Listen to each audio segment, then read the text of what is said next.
قرآن کریم کے حروف کی تعداد 3,23,071 ہے۔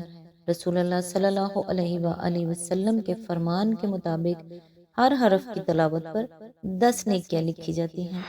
اس حساب سے ایک رکوع کی تلاوت پر تقریباً 5,000 نیکیاں، ایک پارے کی تلاوت پر تقریباً 1,00,000 نیکیاں، ایک قرآن ختم کرنے پر تقریباً 30 لاکھ نیکیاں۔ درجہ بالا نیکیاں تو کم سے کم اور ہمارے حساب کے مطابق ہیں، ورنہ اللہ تعالیٰ کا فرمان ہے واللہ یضاعف لمن یشاء، یعنی اور اللہ جس کے لیے چاہتا ہے ثواب میں کئی گنا اضافہ فرما دیتا ہے۔ آج سورہ رعد کی آیت نمبر 6 کا ترجمہ اور تفسیر بتاؤں گی، اور وہ بھی تفہیم القرآن سے، جو مولانا مودودی کی ہے اہل سنت جماعت کے لیے۔ اعوذ باللہ من الشیطان الرجیم، بسم اللہ الرحمن الرحیم۔ یہ لوگ بھلائی سے پہلے برائی کے لیے جلدی مچا رہے ہیں، حالانکہ ان سے پہلے جو لوگ اس روش پر چلے ہیں ان پر خدا کے عذاب کی عبرتناک مثالیں گزر چکی ہیں۔ حقیقت یہ ہے کہ تیرا رب لوگوں کی زیادتیوں کے باوجود ان کے ساتھ چشم پوشی سے کام لیتا ہے، اور یہ بھی حقیقت ہے کہ تیرا رب سخت سزا دینے والا ہے۔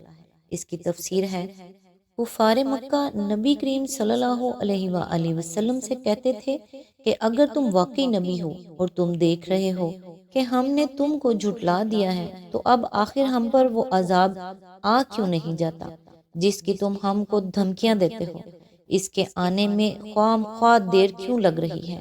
کبھی وہ چیلنج کے انداز میں کہتے ربنا اجل لنا قطنا قبل یوم الحساب، یعنی خدایا ہمارا حساب تو ابھی کر دے، قیامت پر نہ اٹھا رکھ۔ اور کبھی کہتے اللہم ان کانا ھذا ھو الحق من عندک فامطر علینا حجارۃ من السماء او ائتنا عذاب الیم، یعنی خدایا اگر یہ باتیں جو محمد صلی اللہ علیہ وآلہ وسلم پیش کر رہے ہیں حق ہیں اور تیرے ہی طرف سے ہیں تو ہم پر آسمان سے پتھر برسا یا کوئی اور دردناک عذاب نازل کر دے۔ اس آیت میں کفار کی انہی باتوں کا جواب دیا گیا ہے کہ یہ نادان خیر سے پہلے شر مانگتے ہیں۔ اللہ کی طرف سے ان کو سنبھلنے کے لیے جو مہلت دی جا رہی ہے، اس سے فائدہ اٹھانے کے بجائے مطالبہ کرتے ہیں کہ اس مہلت کو جلدی ختم کر دیا جائے اور ان کے باغیانہ روش پر فوراً گرفت کر ڈالی جائے۔ آیت نمبر 7، یہ لوگ جنہوں نے تمہاری بات ماننے سے انکار کر دیا ہے کہتے ہیں کہ اس شخص پر اس کے رب کی طرف سے کوئی نشانی کیوں نہ اتری، تم تو محض خبردار کر دینے والے ہو اور ہر قوم کے لیے ایک رہنما ہے۔ اس کی تفسیر ہے، نشانی سے ان کی مراد ایسی نشانی تھی جسے دیکھ کر ان کو یقین آ جائے کہ محمد صلی اللہ علیہ وآلہ وسلم اللہ کے رسول ہیں۔ وہ آپ صلی اللہ علیہ وآلہ وسلم کی بات کو اس کی حقانیت کے دلائل سے سمجھنے کے لیے تیار نہ تھے۔ وہ آپ صلی اللہ علیہ وآلہ وسلم کی سیرت پاک سے سبق لینے کے لیے تیار نہ تھے۔ اس زبردست اخلاقی انقلاب سے بھی کوئی نتیجہ اخذ کرنے کے لیے تیار نہ تھے جو آپ صلی اللہ علیہ وآلہ وسلم کی تعلیم کے اثر سے آپ صلی اللہ علیہ وآلہ وسلم کے صحابہ کی زندگیوں میں رونما ہو رہا تھا۔ وہ ان معقول دلائل پر بھی غور کرنے کے لیے تیار نہ تھے جو ان کے مشرکانہ مذہب اور ان کے اوہام جاہلیت کی غلطیاں واضح کرنے کے لیے قرآن میں پیش کیے جا رہے تھے۔ ان سب چیزوں کو چھوڑ کر وہ چاہتے تھے کہ انہیں کوئی کرشمہ دکھایا جائے جس کے معیار پر وہ محمد صلی اللہ علیہ وآلہ وسلم کی رسالت کو جانچ سکیں۔ یہ ان کے مطالبے کا مختصر سا جواب ہے جو براہ راست ان کو دینے کے بجائے اللہ تعالیٰ نے اپنے پیغمبر صلی اللہ علیہ وآلہ وسلم کو خطاب کر کے دیا ہے۔ اس کا مطلب یہ ہے کہ اے نبی صلی اللہ علیہ وآلہ وسلم، تم اس فکر میں نہ پڑو کہ ان لوگوں کو مطمئن کرنے کے لیے آخر کون سا کرشمہ دکھایا جائے۔ تمہارا کام ہر ایک کو مطمئن کر دینا نہیں ہے، تمہارا کام تو صرف یہ ہے کہ خواب غفلت میں سوئے ہوئے لوگوں کو چونکا دو اور ان کو غلط روی کے برے انجام سے خبردار کرو۔ یہ خدمت ہم نے ہر زمانے میں ہر قوم میں ایک نہ ایک ہادی مقرر کر کے لی ہے، اب تم سے یہی خدمت لے رہے ہیں۔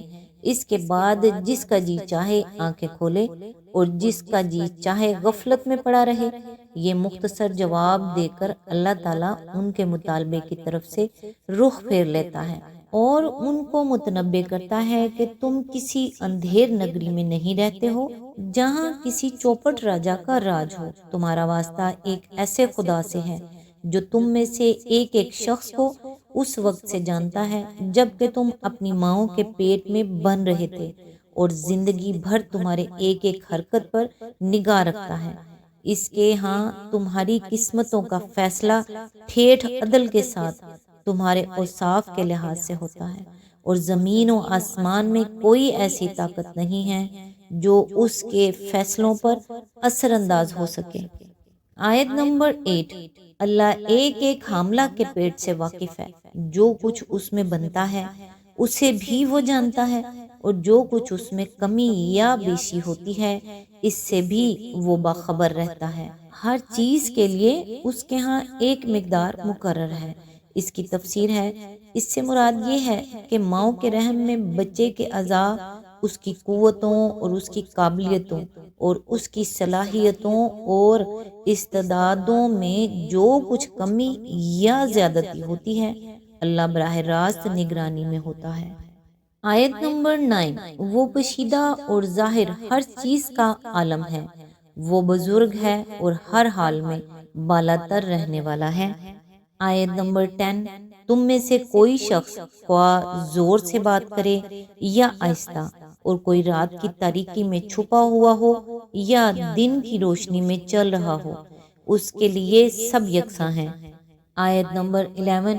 ہر شخص کے آگے اور پیچھے اس کے مقرر کیے ہوئے نگراں لگے ہوئے ہیں جو اللہ کے حکم سے اس کی دیکھ بھال کر رہے ہیں۔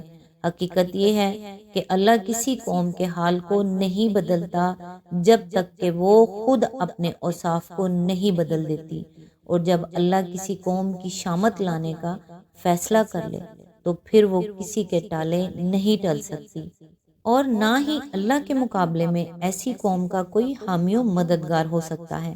اس کی تفسیر ہے، یعنی بات صرف اتنی ہی نہیں کہ اللہ تعالیٰ ہر شخص کو ہر حال میں براہ راست خود دیکھ رہا ہے اور اس کی تمام حرکات و سکنات سے واقف ہے، بلکہ مزید برآں اللہ کے مقرر کیے ہوئے نگران کار بھی ہر شخص کے ساتھ لگے ہوئے ہیں اور پورے کارنامہ زندگی کا ریکارڈ محفوظ کرتے جاتے ہیں۔ اس حقیقت کو بیان کرنے سے مقصود یہ ہے کہ ایسے خدا کی خدائی میں جو لوگ یہ سمجھتے ہوئے زندگی بسر کرتے ہیں کہ انہیں شتر بے مہار کی طرح زمین پر چھوڑ دیا گیا ہے اور کوئی نہیں جس کے سامنے وہ اپنے نامہ اعمال کے لیے جواب دہ ہوں، وہ دراصل اپنی شامت آپ بلاتے ہیں۔ یعنی اس غلط فہمی میں بھی نہ رہو کہ اللہ کے ہاں کوئی پیر یا فقیر یا کوئی اگلا پچھلا بزرگ یا کوئی جن یا فرشتہ ایسا زوراور ہے کہ تم خواہ کچھ ہی کرتے رہو وہ تمہاری نظروں اور نیازوں کی رشوت لے کر تمہیں تمہارے ہر برے اعمال کی پاداش سے بچا لے گا۔ آیت نمبر 12۔ وہی ہے جو تمہارے سامنے بجلیاں چمکاتا ہے جنہیں دیکھ کر تمہیں اندیشے بھی لاحق ہوتے ہیں اور امیدیں بھی بنتی ہیں، وہی ہے جو پانی سے لدے ہوئے بادل اٹھاتا ہے۔ آج تک کے لیے اتنا ہی، نیکسٹ انشاءاللہ آیت نمبر 13 سے سٹارٹ کریں گے۔